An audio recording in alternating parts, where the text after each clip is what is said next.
बिस्मिल्लाहिर्रहमानिर्रहीम। अस्सलाम वालेकुम नाज़रीन, आप यूट्यूब चैनल देख रहे हैं। मैं इमरान खान हूँ। कुछ चीज़ें इमरान खान साहब ने अपनी पार्टी को बताई थी, वो तफसीलात अब सामने आ रही हैं रफ्ता रफ्ता, क्योंकि मैंने कुछ सोर्सेज से रब्ता किया, फिर उनको रिकन्फर्म किया चीज़ों को।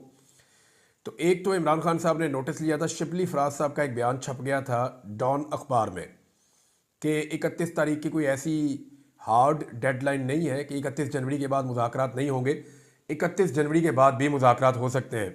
बाद में शिबली फराज साहब ने कहा कि जी मैंने कोई ऐसा स्टेटमेंट दिया नहीं, सियाको सबाक से हटाकर डॉन ने उसको छाप दिया था। आजकल पाकिस्तान तहरीक इंसाफ में सबको इस बात की फ़िक्र रहती है कि डॉन अखबार उनके बारे में क्या लिखता है या उनकी तस्वीर छपती है या नहीं छपती, क्योंकि सब ये जानते हैं कि कैदी नंबर 804 को डॉन अखबार मिलता है और जेल के अंदर डॉन अखबार की अहमियत बहुत बढ़ गई है। और डॉन अखबार में जो है वो बड़े टेलीफोन भी जाते हैं, बड़ी सिफारिशें भी जाती हैं कि जनाब हमारी खबर जो है वो डॉन अखबार में छापी जाए और ज़रा बड़ी करके छापी जाए, ताकि इमरान खान साहब की नज़र से हमारी खबर या हम गुजर जाएं। बहरहाल इसमें जो शिबली फराज साहब हैं उन्होंने कहा जी कि मैंने ऐसे बात नहीं की थी, ये गलत तरीके से पेश की गई, लेकिन इमरान खान साहब ने कहा कि 31 जनवरी डेडलाइन है तो फिर है, मुज़ाकरात में इसमें कोई कमज़ोरी और लचक पैदा करने की ज़रूरत नहीं है। मेरी ये अंडरस्टैंडिंग है कि शायद पाकिस्तान तहरीक इंसाफ मज़ीद वक्त देगी मौजूदा हुकूमत को, और उसकी रीज़न समझ आती है ना कि जो एहतजाज का सही टाइम है वो 15 फरवरी के बाद शुरू होगा और वो फिर मार्च के आखिर तक रहेगा। इस बीच में पाकिस्तान तहरीक इंसाफ ने एक बड़ी मूवमेंट चलानी है, एक बड़ी तहरीक चलानी है पाकिस्तान में एहतजाज के हवाले से, और वो बहुत बड़ी तादाद में लोगों को लेकर दोबारा इस्लामाबाद की तरफ जाएंगे। और उसके लिए इमरान खान साहब ने कुछ और इकदाम शुरू किए हैं, वो मैं आपको आने वाले वक्त में बताऊंगा। अभी कुछ चीज़ें खुफिया हैं, मुझे उनकी इन्फॉर्मेशन तो मिली है।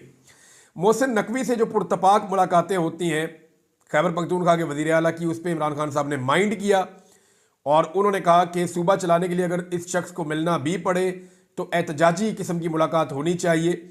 ये जो गर्मजोशी पैदा होती है मुलाकात में, इससे कारकुनों को तकलीफ होती है।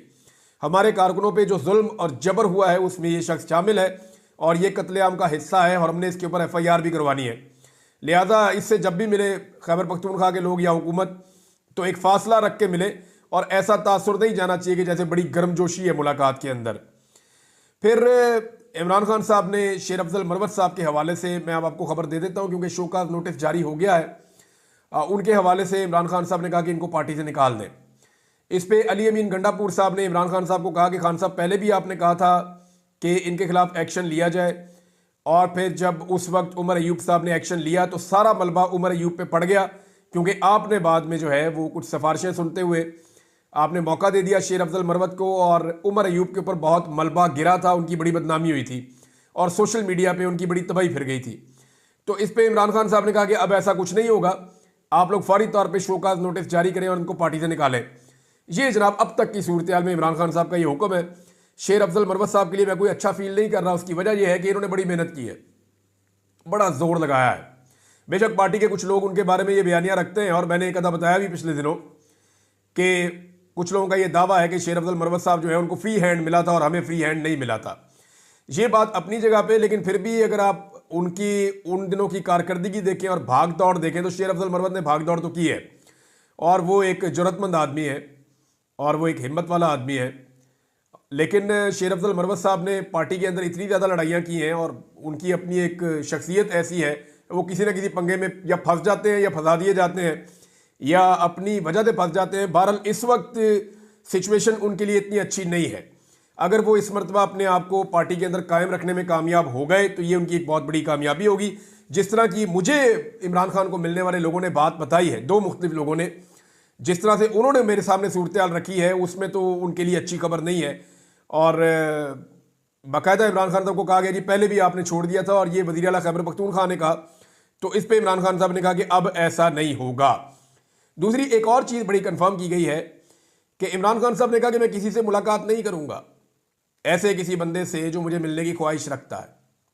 साथ में उन्होंने कहा कि पहले तमाम सियासी कैदियों को और वर्कर को रिहा किया जाए और जुडिशल कमीशन बन जाए, फिर मैं अपने बारे में फैसला करूंगा कि मैंने कहाँ जाना है और कहीं नहीं जाना, और किससे मिलना है और किससे नहीं मिलना। ये इमरान खान साहब ने बड़ा क्लियरली ये स्टेटमेंट दिया है। इसके अलावा अली मोहम्मद खान साहब ने एक स्टेटमेंट दिया है, और एक्चुअली सिचुएशन इस वक्त यही है। उन्होंने कहा कि इस वक्त इमरान खान को NRO नहीं चाहिए, इस वक्त दो तरफैन जो हैं उनको एनआरओ चाहिए, एक तो फार्म 47 वाली हुकूमत को एनआरओ चाहिए और एक एस्टेब्लिशमेंट को एनआरओ चाहिए, और इन दोनों को एनआरओ इमरान खान से चाहिए। लिहाजा ये दोनों मिलकर इमरान खान से एनआरओ मांग रहे हैं, एक ही आदमी से एनआरओ मांग रहे हैं, और इमरान खान साहब फिलहाल इन्हें एनआरओ नहीं दे रहे। एक और खबर आई है नाज़रीन, और वो ये है कि 8 फरवरी आने वाला है, क्योंकि देखें इस वक्त जब मैं आपसे बात कर रहा हूं, आज आप वीलॉग सुन रहे हैं तो 15 जनवरी है, तो आधा महीना ये रह गया, उसके बाद एक हफ्ता है, उसके बाद 8 फरवरी आएगा। 8 फरवरी को हफ्ते का दिन है, यानी वीकेंड है, छुट्टी का दिन है। उस दिन पाकिस्तान तहरीक इंसाफ इमरान खान साहब की हदायत पे एक बहुत बड़ा एहतजाज लॉन्च करने जा रही है।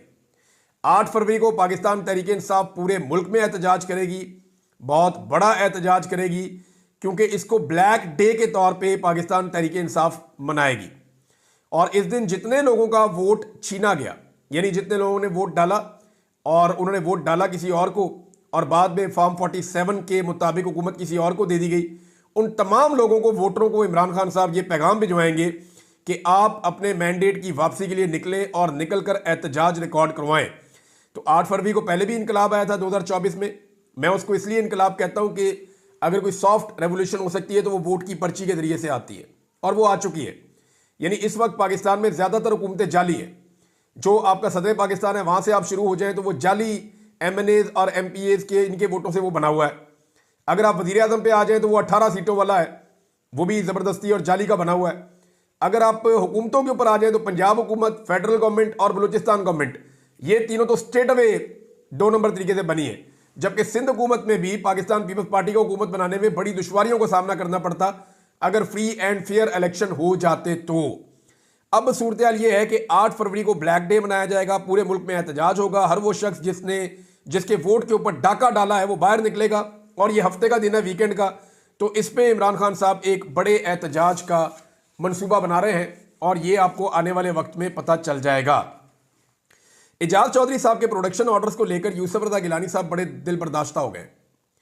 यानी पहले उन्हें खुद ही इशारा दिया गया, ठीक है आप ये कर सकते हैं, और इशारे के बगैर तो आपको पता है ये निज़ाम कोई काम नहीं करता, चाहे पीपल्स पार्टी है, चाहे PMLN है, चाहे सदर है, चाहे वज़ीर आज़म है, ये सारे तुफैलिए हैं। ये एस्टेब्लिशमेंट के तुफैल इक़्तिदार में आ गए हैं, क्योंकि एस्टेब्लिशमेंट का इमरान खान के साथ झगड़ा था, तो इमरान खान के झगड़े से फ़ायदा उठाते हुए इन्होंने एस्टेब्लिशमेंट के तुफैल हुकूमतें ले ली हैं। कोई सदर बन गया, कोई वज़ीर आला बन गया, कोई वज़ीर आज़म बन गया, और कोई वज़ीर बन के बैठ गया, और कोई प्रोटोकॉल्स वैसे ही इंजॉय कर रहा है। तो ये जो तमाम लोग हैं ये बगैर इशारे का कोई काम नहीं करते। अब गिलानी साहब बहुत दिल बर्दाश्त है कि जनाब पहले हमें ग्रीन सिग्नल दिया गया, उसके बाद जब मैंने प्रोडक्शन ऑर्डर जारी कर दिया एजाज चौधरी का तो मुझे शर्मिंदा करवाया जा रहा है।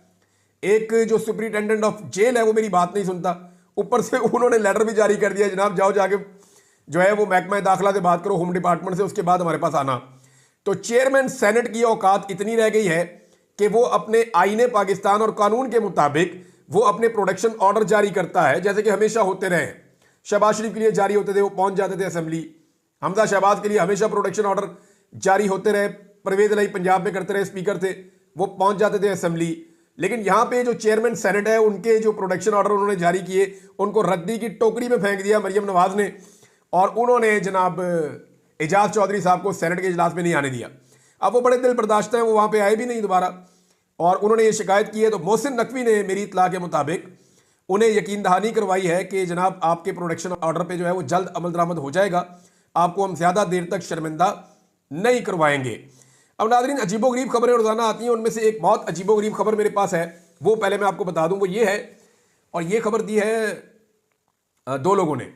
एक तो फैसल चौधरी साहब है, इमरान खान साहब के लॉयर, और दूसरा कमल शोदब साहिबा। ये बताते हैं जी कि 9 मई के जो गवाहियां पेश की जा रही हैं और जो शवाहिद पेश किए जा रहे हैं उनमें एक सील पैक, सील बंद, यानी उसको कहते हैं वो एक लिफाफा होता है प्लास्टिक का, उसके अंदर सील कर देते हैं ना चीज़ों को, तो ये सबूत पेश किए जाते हैं। तो बतौर सबूत एक मोबाइल फ़ोन पेश किया गया जो पिछले 1.25 साल से पूरा चार्ज है। यानी आप अंदाज़ा करें कि जो मोबाइल फ़ोन बतौर सबूत पेश किया गया वो फुल चार्ज है।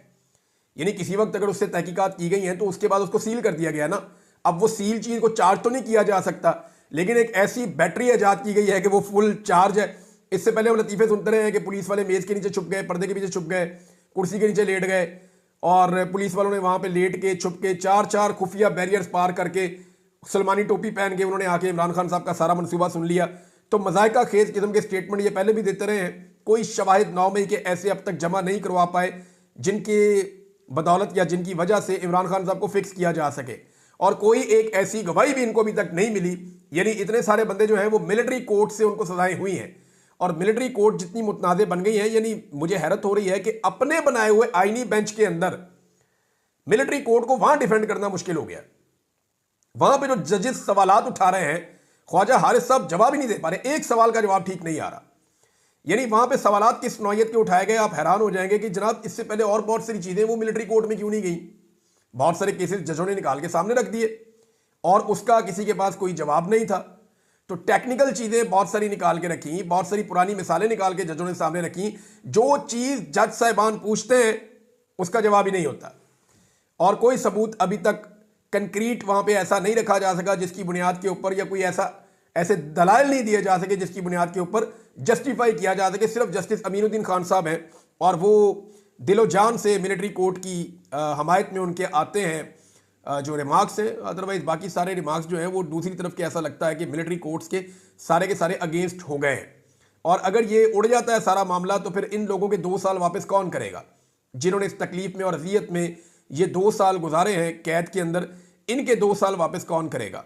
अब एक और खबर है जनाब, वो ये है कि बिलावल को हलफ बर्दारी का दावतनामा मिल गया और पाकिस्तान पीपल्स पार्टी में भंगड़े हैं, खुशियां हैं, लुडियां हैं कि बिलावल जरदारी को दावतनामा मिल गया सदर ट्रंप की हलफ बर्दारी का।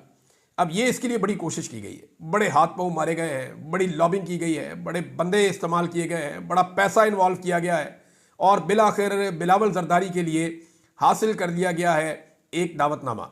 लेकिन मैं आपको ये चीज़ बता देता हूं कि बिलावल को हुकूमत का हिस्सा नहीं बताया गया। यानी मौजूदा हुक्मरान जो हैं वो अभी तक पूरी कोशिश कर रहे हैं कि उन्हें कुछ दावतनामे मिल जाएं और वो जाएं और जाकर ट्रंप की हलफ बर्दारी के अंदर शामिल हो जाएं। लेकिन अगर ट्रंप से इनकी मुलाकात होती है और ट्रंप अगर वहां पे 2 जुमले बोल देते हैं इमरान खान के बारे में, तो इनका प्रोग्राम पूरी तरह से बढ़ जाएगा। लिहाजा बिलावल को तो फिलहाल मिल गया है, हुक्मरान बदस्तूर कोशिश में है कि किसी तरह ट्रंप की हलफ बर्दारी का दावतनामा मिल जाए। लेकिन इससे होगा क्या, यानी इससे इनको कोई फायदा पहुंचेगा? तो मुझे ऐसा नहीं लगता कि इन चीजों से इनको कोई फायदा पहुंचने वाला है। इस वक्त जो इमरान खान साहब की लड़ाई है वो एक्चुअली तो ऐसा लगता है कि एस्टेब्लिशमेंट के साथ है। मैं नॉर्मली ऐसे बात नहीं करता, लेकिन हमारे बड़े सीनियर सहाफ़ी हैं और मैं उनका बड़ा एहतराम करता हूं, रऊफ़ क्लासरा साहब, उन्होंने एक स्टेटमेंट दिया है तो आज मैं चाहता हूं कि मैं थोड़ा सा उस पर एक तजिया दे दूं। रऊफ़ क्लासरा साहब फरमाते हैं कि इमरान खान को एस्टेब्लिशमेंट को आई एम सॉरी कह देना चाहिए। यानी इमरान खान साहब को कह देना चाहिए एस्टेब्लिशमेंट को कि आई एम सॉरी। कौन सा आसमान गिर जाएगा? तो इस पे उनसे सवाल किया गया, मंसूर अली खान साहब ने किया कि सॉरी कहने से उनकी सियासत को धचका नहीं लगेगा, घाटे का सौदा नहीं है। तो उन्होंने कहा मैंने ज़िंदगी में 3-4 मरतबा सॉरी कहा लेकिन मुझे कोई नुकसान नहीं हुआ। बात ठीक है, बंदे से गलती हो जाए तो बंदे को सॉरी कह देना चाहिए। मैंने भी जाके जो हमारे बलोच बहन भाई हैं उनसे सॉरी कहा था कि जी मेरे से गलत जुमले निकले मेरे मुंह से, मैं आपसे माफ़ी चाहता हूँ। लापता और जबरी तौर पे गुमशुदा लोगों का जो एक मामला है उस पर मुझे बड़ी तकलीफ़ है। मैं सारी ज़िंदगी इसके लिए बोलता रहूँगा और कोशिश करता रहूँगा, इस व्लॉग में भी बोलूँगा। अभी एक इन्फॉर्मेशन आई है। लेकिन मेरा रऊफ़ भाई से एक सवाल है, वो ये है कि कभी क्या हम एस्टेब्लिशमेंट से मुतालबा नहीं कर सकते कि वो सॉरी करें? यानी मेरे से कौन माफ़ी मांगेगा? मैं वहाँ उनसे पूछता था इंटेलिजेंस के लोगों से, ISI वालों से, कि मैंने किया क्या है, तो उनके पास इसका जवाब ही नहीं था। वो ये कहते थे बस अभी आप हमें बाहर सूट नहीं कर रहे, इतने रहो अंदर, जो आप बात करते हैं वो गैर कानूनी नहीं है लेकिन हमें सूट नहीं कर रही। तो उनको सूट नहीं की, उन्होंने मुझे अंदर रखा, मेरे से कौन माफ़ी मांगेगा? यानी हमेशा क्या सिविलियन ही माफ़ी मांगेंगे? क्या चिल्ड्रन ऑफ लेसर गॉड हैं हम कोई घटिया लोग हैं, कीड़े मकोड़े हैं कि हमेशा हम माफ़ी मांगेंगे और एस्टेब्लिशमेंट कभी माफ़ी नहीं मांगेगी? लापता बलोचों और पश्तूनों से माफ़ी कौन मांगेगा? गड़ी खुदा बख्श में जो लाशें पड़ी हुई हैं उनसे माफ़ी कौन मांगेगा? मादर मिल्लत को जो जिल्लत दी गई इस मुल्क में उसकी माफ़ी कौन मांगेगा? 4 मरतबा पाकिस्तान में मार्शल लॉ लगाया गया और बदतरीन मुदाखलत सियासत के अंदर की गई, बार बार की गई, उसकी माफ़ी कौन मांगेगा? मुल्क को 2 टुकड़े कर दिया गया, उसकी माफ़ी कौन मांगेगा?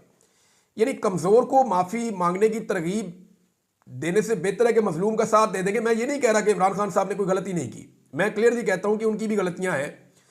इमरान खान साहब भी कंप्रोमाइज हुए हैं एस्टेब्लिशमेंट के हाथों, लेकिन क्या आज वो जुल्म का शिकार नहीं है?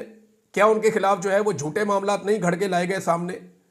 तो इस वक्त इमरान खान साहब को ये मशवरा देना कि एस्टेब्लिशमेंट से वो माफ़ी मांगे, मेरे ख्याल में एस्टेब्लिशमेंट को भी हमें कहना चाहिए कभी कि वो भी माफ़ी मांगे जो कुछ उन्होंने इस मुल्क में गलत किया, जो जुल्म और जबर उन्होंने किया।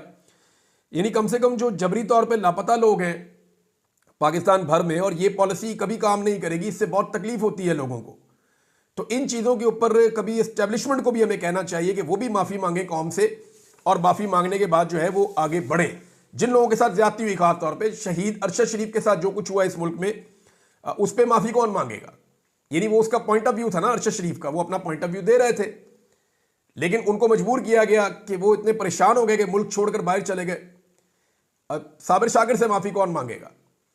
बाकी लोग जो पाकिस्तान से बाहर बेचारे बैठे हैं बहुत सारे, अहमद नूरानी हैं, उनके अलावा वजाद सईद हैं, इनके अलावा जो हैं वो बुईद पीरज़ादा साहब हैं, शहबाज गिल हैं, और बहुत सारे लोग हैं, अब कासिम सूरी हैं। ये जो लोगों को पाकिस्तान छोड़ना पड़ गया झूठे मुकदमात की वजह से, इन लोगों से माफ़ी कौन मांगेगा? और पहले भी लोग पाकिस्तान से बाहर जाते रहे छोड़ छोड़ के, PMLN के दौर में भी, PTI के दौर में भी, पीपल्स पार्टी के दौर में भी।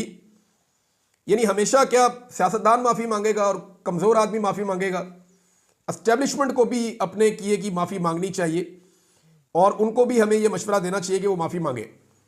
सेनेटर कामरान मुर्तज़ा साहब ने एक स्टेटमेंट दिया बलूचिस्तान के हवाले से, और ये बहुत इंपॉर्टेंट है। उन्होंने कहा कि बलूचिस्तान में लोगों को उठाए जाने का अमल तेज़ हो गया है। गैर कानूनी तौर पर लोग उठाए जाते हैं जिनका इल्ज़ाम सिक्योरिटी फोर्सेस पर लगता है। यानी इल्ज़ाम तो सिक्योरिटी फोर्सेस पे आता है, डायरेक्टली उनकी फैमिलीज कहती हैं। और इसमें जो उन्होंने ये कहा कि ज़्यादा लोग अब उठाए जा रहे हैं, और ये बात उन्होंने उस वक्त कही जब 2 दिन पहले chief justice of Pakistan Yahya Afridi साहब ने बताया कि जनाब मैंने बलूचिस्तान के अंदर जो चीज़ें सुनी हैं लापता अफराद के हवाले से, उससे मैं हिलकर रह गया हूँ। और साथ ही जो है वो सेनेट के अंदर एक सेनेटर ये स्टेटमेंट दे रहे हैं कि बलूचिस्तान से लोगों को अगवा करने का सिलसिला पहले से ज़्यादा तेज़ हो गया है। तो इन चीज़ों को अगर आप इकट्ठा करें तो पाकिस्तान कोई दुरुस्त सिमत में तो नहीं जा रहा। चीफ जस्टिस एक चीज़ पे नोटिस लेना चाहते हैं, और दूसरी तरफ जो है वही चीज़ पाकिस्तान में बढ़ती चली जा रही है। नाज़रीन, मरियम नवाज साहबा के विजिट जो है वो बड़े मकबूल बनाने की कोशिश की जा रही है, और ये कहा जा रहा है कि बड़ी पॉपुलैरिटी है। तो एक्चुअली ये 200-250 लोग होते हैं टोटल। अगर आप 100 बंदा भी ऐसा इकट्ठा कर देना, झुमगट्टा सा बना दें, और कैमरे को उनके सरों के एंगल के ऊपर लाके थोड़ा पीछे रख के ऐसे फेरे, तो ऐसा ही लगता है कि जैसे लाखों लोग खड़े हुए हैं। हालांकि वो बहुत थोड़े से लोग होते हैं, अगर आप गिनती भी कर दें तो आपको पता चल जाएगा। तो सरकारी बंदे इकट्ठे किए जाते हैं, कोई पुलिस वाले इकट्ठे किए जाते हैं, कुछ सादा कपड़ों में बंदे होते हैं, कुछ ज़ाती मुलाजमीन होते हैं, कोई मकामी सियासतदान होते हैं, कोई 10-15 तालिब इल्म भी होते हैं। तो उनके साथ जपियाँ डाल के जो है वो ये तस्वीरें और वीडियोज़ वायरल की जा रही हैं। ये हो क्यों रहा है? देखिए, मैंने एक वीडियो देखी जिसमें जरताज गुल वज़ीर जो है वो भी तलबा से मिल रही हैं, और उनके वो तलबा अपने कपड़ों पे उनसे दस्तखत करवा रही हैं और इमरान खान के नारे लगा रही हैं। फ़र्क ये है कि जरताज गुल के लिए बच्चों को छुट्टी नहीं दी जाती। नंबर 2 है कि उन बच्चों को कंट्रोल करने के लिए कोई सिक्योरिटी मौजूद नहीं थी। तीसरा, अगर आप बच्चों के चेहरों के ऊपर फ़र्क देखें तो बच्चे खुशी के साथ खुद नारे लगा रहे थे, खुद आकर ये चीज़ें कर रहे थे। मैं अभी आपको फिर ये कहता हूँ कि ये टिकटॉकर्स जितने मर्जी ड्रामे कर लें, इस वक्त आज़ादाना माहौल में इनकी औकात ये है कि ये पूरा टब्बर मिलकर अंदरून शहर के अंदर लाहौर में, क्योंकि मैं यहाँ लाहौर का रहने वाला हूँ, तो मैं लाहौर में आपको ये चैलेंज कर देता हूँ, और खुला चैलेंज है कि अंदरून शहर के अंदर ये पूरा शरीफ खानदान का टब्बर मिलके 1 हफ्ता जोर लगाने के बाद, सरकारी वसाइल इस्तेमाल करने के बाद एक जलसा कर ले, और उसके बाद सिर्फ आलिया हमजा को 1 दिन दे दें 24 घंटे का फ्री हैंड, और फिर आपको पता चल जाएगा कि आपकी मकबूलियत कहाँ खड़ी है। इस खानदान ने लाहौर तक के अंदर अपनी सियासी कब्र खुद खोद दी है, और अब आम आदमी और नौजवान नस्ल इनके साथ बिल्कुल नहीं है। पहले नाज़रीन मुझे समझ नहीं आ रही थी कि ये एक्चुअली ये ऑप्टिक्स क्रिएट क्यों कर रहे हैं। ये चीज़ें तो जाके इलेक्शन के करीब की जाती हैं। ये अचानक से मरियम नवाज को क्यों लॉन्च किया गया है? थोड़े अरसे में बताया जा रहा है कि नवाज शरीफ को री लॉन्च किया जाएगा, तो मरियम को क्यों निकाला गया? क्यों इदारे, तालीमी इदारे, बच्चे, ये ऑप्टिक्स क्यों क्रिएट किए जा रहे हैं? इतना पैसा खर्च कर रहे हैं, इंतजामिया का जोर लगा रहे हैं। जिस ज़िले में ये जाते हैं वहाँ की पुलिस को, वहाँ की ब्यूरोक्रेसी को मुसीबत पड़ जाती है कि अगर प्रोग्राम के अंदर कोई ज़रा भी खलल रह गया तो हमारी ऐसी तैसी हो जाएगी, हमारी मंजी ठुक जाएगी। वो बेचारे दिन रात एक करके किसी तरह भी उसको पुरअमन तरीके से प्लांटेड किस्म का एक प्रोग्राम करने की बेचारे एक्सरसाइज करते रहते हैं। हुआ ये है कि कुछ अर्सा पहले ये जो टिकटॉकर्स हैं इनको बाकायदा ताना दिया गया है, और इन्हें बताया गया है कि आपको जाली हुकूमत तो दिलवा दी गई, इख्तियारात तो आपको दिलवा दिए गए, लेकिन इसके बावजूद आप पाकिस्तान में अवाम के अंदर कोई हमदर्दी पैदा करने में मुकम्मल तौर पर नाकाम रही और पूरी सपोर्ट आज भी नौजवानों की इमरान खान के साथ है। तो अब जनाब ये जाली किस्म की सपोर्ट शो की जा रही है और ओपन जलसा करने की इनकी औकात नहीं है। ये चैलेंज करके पाकिस्तान तहरीक इंसाफ के किसी आम वर्कर के सामने भी जलसा नहीं कर सकते मियां साहब इस वक्त। और अभी कुछ सर्वे कंपनी से भी मैं आपको पहले बता रहा हूं और इदारों से रब्ता किया गया है कि आप कुछ ऐसे सर्वेस करवाएं जिनमें पंजाब के अंदर आपने दिखाना है कि मरियम नवाज की मकबूलियत ऊपर जा रही है पाकिस्तान तहरीक इंसाफ के मुकाबले में। और आने वाले दिनों में अब आप ये सर्वेस भी देखेंगे, इनके ऊपर बाकायदा काम हो रहा है, इनके ऊपर बाकायदा मेरी इतला के मुताबिक जो है वो पैसा भी खर्च किया जा रहा है। और अब जनाब ये सर्वेज आपके सामने आएंगे और बताया जाएगा कि जनाब बड़ी मकबूलियत हो गई है। दूसरी जानिब जो है वो फस्तायत का बाजार गर्म है, वो चीज़ें मैं आपके साथ बाद में शेयर करूंगा। लेकिन आम आदमी से इनकी दूरी का आलम यह है कि वो एक बंदा बेचारा मिलना चाह रहा था वज़ीर आला से सियालकोट में, उसको पुलिस वालों ने चपेड़े मार मार के उसको अरेस्ट कर लिया, उसे गिरफ्तार करके ले गए, वहाँ से हटा दिया उसको। तो आम आदमी से तो ये अपने आप को इतना दूर रखते हैं, जब तक कि प्रोग्राम प्लांटेड ना हो वहाँ मत जाइएगा, वरना आपका प्रोग्राम बढ़ जाएगा। अब तक के लिए इतना ही, अपना ख्याल रखिएगा, अपने इस चैनल का भी। अल्लाह हाफ़िज़।